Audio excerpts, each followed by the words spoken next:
Good evening. Welcome to Current Affairs. Today is January 12th, 2016. So let's have a look at the big stories of today.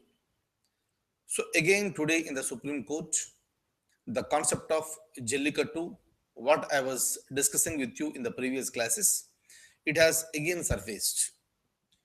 I was telling you that in the year 2014, the Supreme Court has imposed a ban on Jallikattu.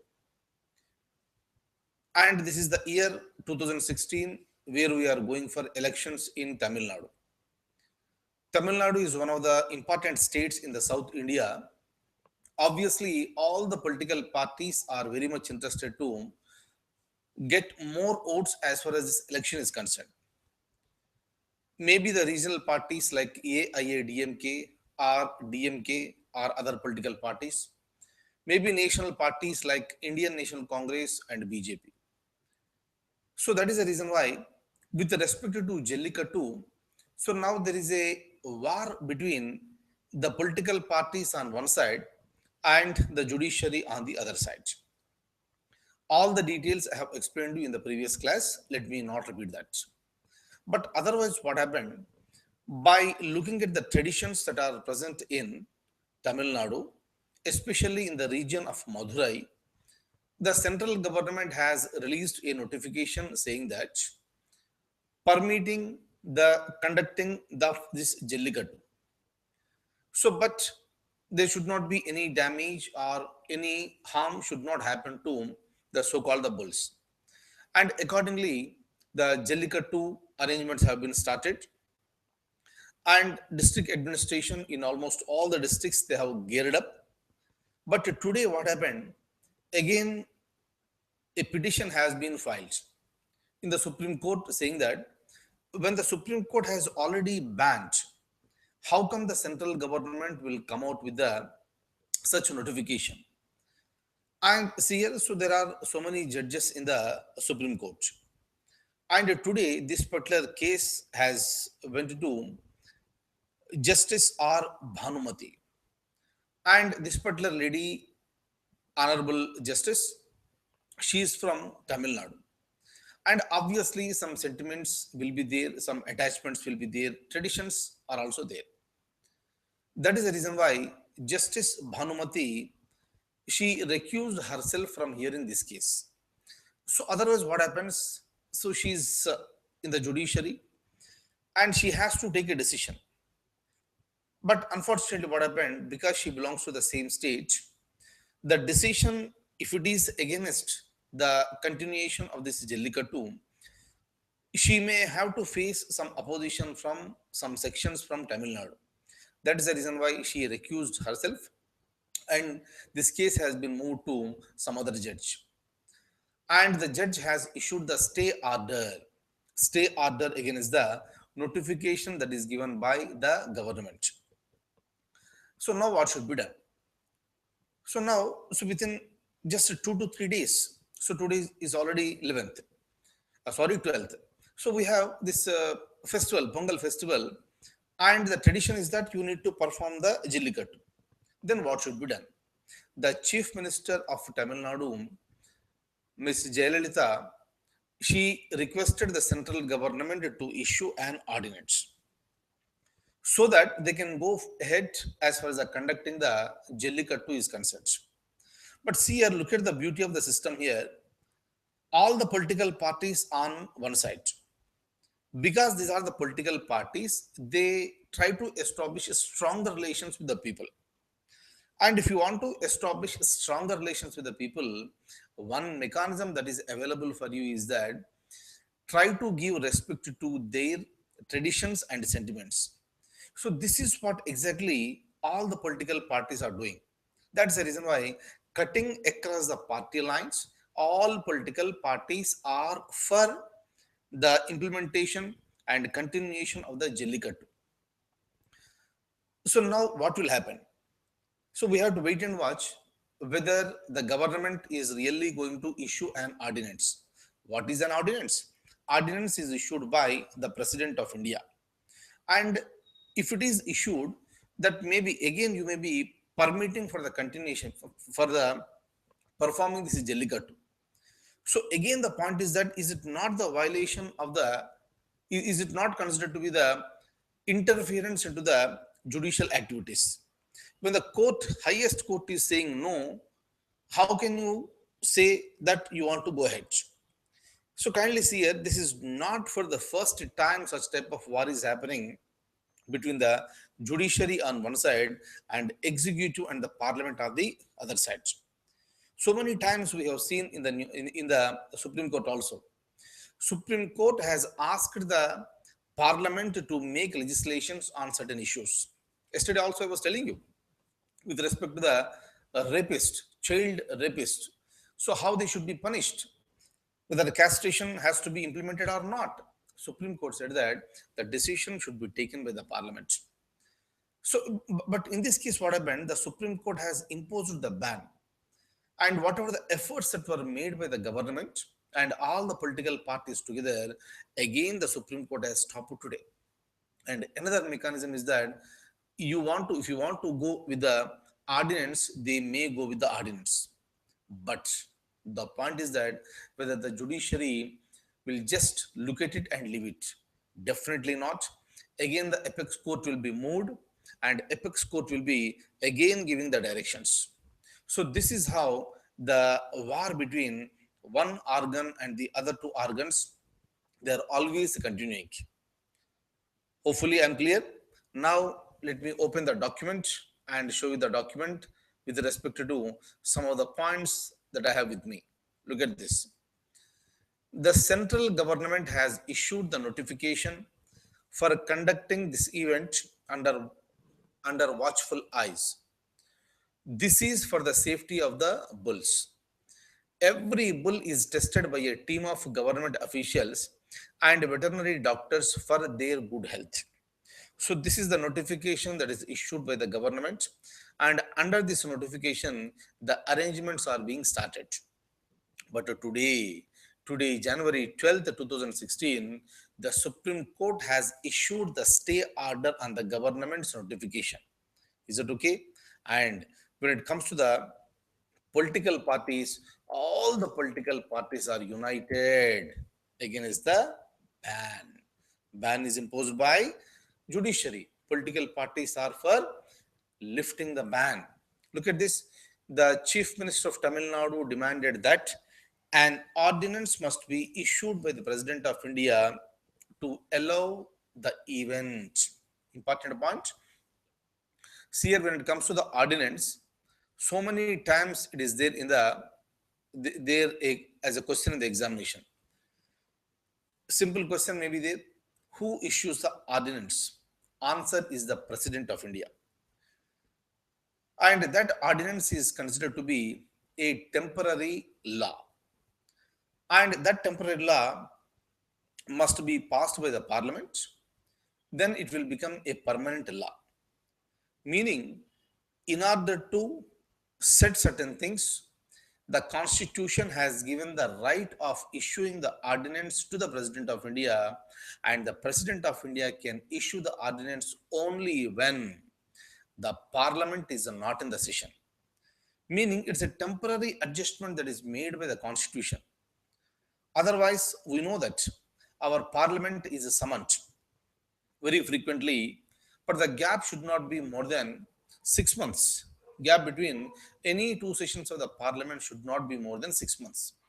But sometimes what may happen, Parliament may not be in the session, but still you require certain things to be directed or implemented. For that reason, the Constitution has permitted for the so-called ordinance. Kindly remember, ordinances are issued by the President of India, and the President will promulgate an ordinance only when the Parliament is not in the session. If the Parliament is in the session, the President has no right to issue the ordinance. But kindly remember this one, whether the President is issuing the ordinance or not will depend again on the interest of the government of the day. Government means, for me, in this particular case, is the Council of Ministers headed by the Prime Minister. If the Prime Minister is really interested, then they may be going for this. Is that okay? But again, the judiciary comes into the picture. Again, the judiciary may question even the ordinance too. Okay, so we have to wait and watch. But see here, what is important for our examination, UPSC? It is not just these things like traditional game, and it is being continued for a longer period of time because of too much of cruelty against the bulls. I explained in the previous class. The Supreme Court has imposed the ban on this. That's okay. That's okay. That is on one side. So, with respect to our examination, what you have to make it very clear is that why there is a difference of opinion between the so-called the judiciary on one side and executive and parliament on the other side. Judiciary will always try to take the a rational decision and a logical decision. For Supreme Court, even the lives of the animals is also very, very important. But on the other side, if you look at those people, the members who are present in the parliament, the members who are the ministers, are the ministers at the state level, are the MLAs and MLCs at the state level. These are all the people who are elected by the people, either directly or indirectly.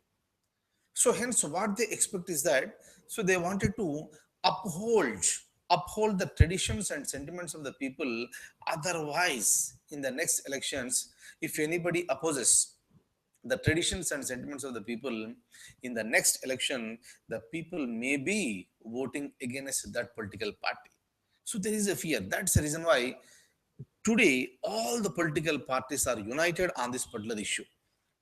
So this is what I would like to watch this very carefully. So as the days are going on, so you will also be coming across with so many issues like this, and every issue is important for the examination point of view. And kindly follow very carefully.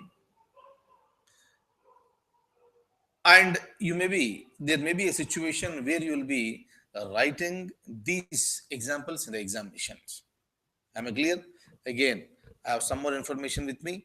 I would like to open the document and please have a look at this. Look at this. So this is the point with respect to Chief Minister of Tamil Nadu, Ms. Jallikattu. Look at this. Is this a war between judiciary on one side and executive and the parliament on the other side? So is it happening for the first time? No. During our discussion of Indian polity, we will come across so many other things. And what happens now? If the ordinance is issued by the government, then obviously there is again a possibility of the judicial interference. Look at this. What do you think? Do you think the traditions must be respected and permit for the event? I am putting a question to you. Do you think traditions must be respected and permit for the event, or cruelty against animals must be stopped as pursued by the apex court? I want you to look into this very, very carefully. What is the idea of the judiciary? What is the idea of the government and the political parties? Clear? See another important thing. Justice Bhanumati, she is from Tamil Nadu. On January 12th, 2016, that is today, she recused herself from hearing the case. So now here you got one more part with you. What do you mean by recused herself? She may express her inability to hear this particular case. So because she is also associated with this particular state, what is the point for you? The point for you is that whether a Supreme Court judge or High Court judge can recuse himself or herself from hearing a case. What should be the answer? Answer is yes. So this is a live example. This is the live example. But why she recused herself? that is completely maybe the personal. Of course, when it comes to the cases, there should not be anything like personal, but she took a decision, and definitely, and it has been accepted by the Chief Justice of India. That's the reason why this case has been heard by some other judge. Am I clear? So kindly remember this. A judge has the right to recuse himself or herself from hearing a particular case. Is it clear? That's it. Kindly keep on thinking on all these issues. So I'd like to open the document and show you some other points with respect to. Look at this. Now, another one, Sabarimala. This is called Sabarimalai. So what is this again? So this is one of the very, very, very important pilgrimage centers. There are so many devotees, Ayyappa devotees, and they do lots of prayers. They do lots of pujas, and they maintain strict diet. They take cold bath water, they shower, and they sleep on the floor, and they maintain lots of discipline. And after this particular period of 41 days, they will be going and having darshan at Sabarimala. But a tradition, this is a 1500 years old tradition. But since the beginning, what is happening is that the women who are aged between 10 and 50 are not permitted to enter into this temple. Obviously, some people have questioned this, and the petition has been filed with the Supreme Court. And yesterday, the Supreme Court has issued the notice to the Kerala government asking that why women cannot be allowed. And Supreme Court is raising certain issues. If it is on the basis of the religion, you may stop the entry of some sections of the society there, meaning the women who belong to some other regions today. But how can you stop all the women? And of course, that particular temple is under the custody of the Travancore Devasthanam board. And that board has expressed its view saying that it's a tradition that is being continued for a quite long period of time, and it should be continued. And they are ready to go to Supreme Court and express their view before the Supreme Court. So what is the meaning of this? Certain things which were not discussed in the Supreme Court, so now they are coming up. So meaning there is no any time limitation. All the things is that if anybody wants to approach the Supreme Court on any issue, they are very much permitted. They are very much permitted, but what the Supreme Court will decide, that is the secondary thing. Am I clear? Meaning is simple. There is no area where Supreme Court cannot interfere. But the thing is that the idea is that Supreme Court has the right to issue the directions on any issue. Clear? So we have seen Jallikattu, and now we are talking about Sabarimala. What is going to happen? Let's wait and watch again. Okay. Like this here, this is not just one, two issues I'm talking about. Thousands of issues are present in the country. Not one, two issues. Thousands of issues are present in the country. Even today also, there is no clarity on certain things. And on all these issues, the war is going on between judiciary. On the other side, we have executive and the parliament. Now, let me once again open the document, and I would like to show you this. Have a look at this. The apex court questioned the board why the women are not permitted to enter. The board replied that the traditions must be taken into consideration. So what is happening? For the people who are already aware, it's okay. For the people who are not aware, kindly make a note of that. The women between the age group of 10 and 50 are not permitted to enter. This is a tradition. And what happened? Let me not spend any time on this one. ODI, one day international, first one day international match between India and Australia. India really played well. Rohit Sharma made century and Virat Kohli also played very, very well. India made about 300, but Australia successfully chased the totals. So that's the reason why. So India lost the first one-day international against Australia today. Okay, so most of you must be following this one. Let me go ahead. So let me once again open the document. I'll go ahead. What is this? Australia. Yeah. Okay. All right. Next. Beautiful thing. Kerala is always there in the news. So again, it has come to the news once again today. Kerala. When you talk about the literacy, the first state that comes to our mind is Kerala, highest literacy state in the country. It's a good thing. But one most beautiful thing that is achieved by the Kerala is that it has achieved 100% primary education. 100% primary education, the most beautiful thing. Very, very nice thing. And other states are expected to learn from Kerala as far as this particular issue is concerned. See, this is one of the very, very important achievements on the part of the state Kerala, and it may be a question in any examination. Is it okay?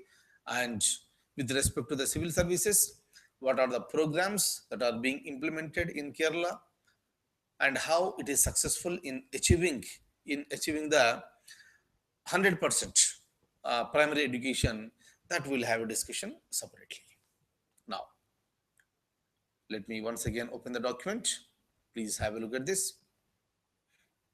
Kerala became the first, what is it I have written? I'm sorry. First state in the country. Some spelling mistakes. First state in the country to achieve 100% primary education. Okay. I'm sorry for writing like this. Yeah. So now you have another one that is on the screen. You can have a look at this. This is, we are talking about Competition Commission of India. For others, you can just have a look at this with respect to Competition Commission of India. But otherwise, for all the people who are preparing for the civil services examination, when I am talking to you with respect to industry, foreign direct investment, liberalization, so during that time, I'll be talking to you exclusively about one important organization that is present in India, that is Competition Commission of India. For your information, just remember this one. So this is located in Delhi, the headquarters. With respect to this Competition Commission of India, it will promote healthy business. It will promote healthy business. At this stage, let me not go into the details of that one. But otherwise, when I am talking to you with respect to economy, I'll tell you the details of this. But I have some information with respect to CCI, Competition Commission of India. What is that? So let's have a look at this. Please have a look at this. Today it got a new chairman, that is Devendra Kumar Sikri has been appointed as the chairman of the Competition Commission of India. Is that okay? Kindly remember the name, Devendra Kumar Sikri. And he is an IAS officer from Gujarat and he belongs to Gujarat cadre. Is it okay? Just remember this. In any examination, the name of this gentleman may be a question. Is that okay? Next, I'm still going further. I have some information with respect to AIIB.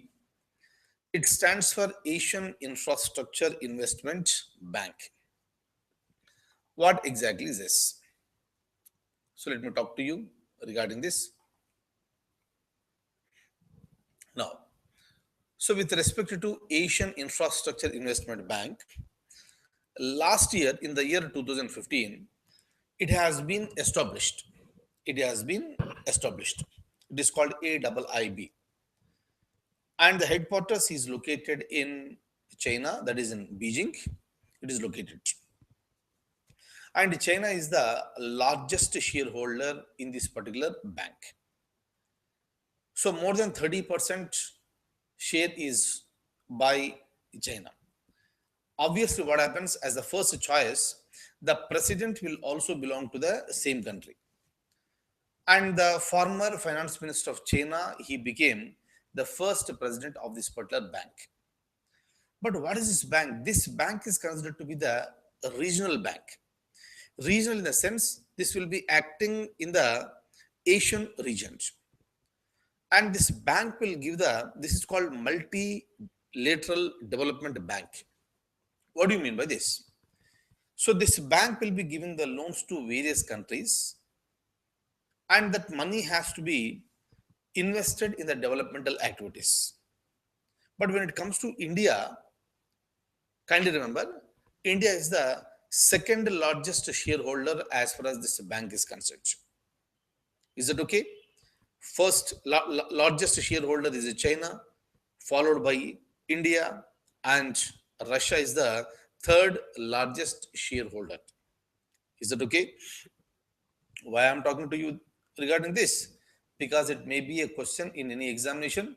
Apart from that one, yesterday the president of this bank met the Prime Minister of India. Okay, and the Prime Minister of India said that India will be completely extending its cooperation as far as the functions of this particular bank is concerned. And there will be some deputy president or the vice president for this particular bank. And because India is the second largest shareholder, there is every possibility that vice president of this bank is going to be an Indian. Who is that person? We have to wait and watch. Once the person is named, again, that may be a possible question in the examination. Am I clear?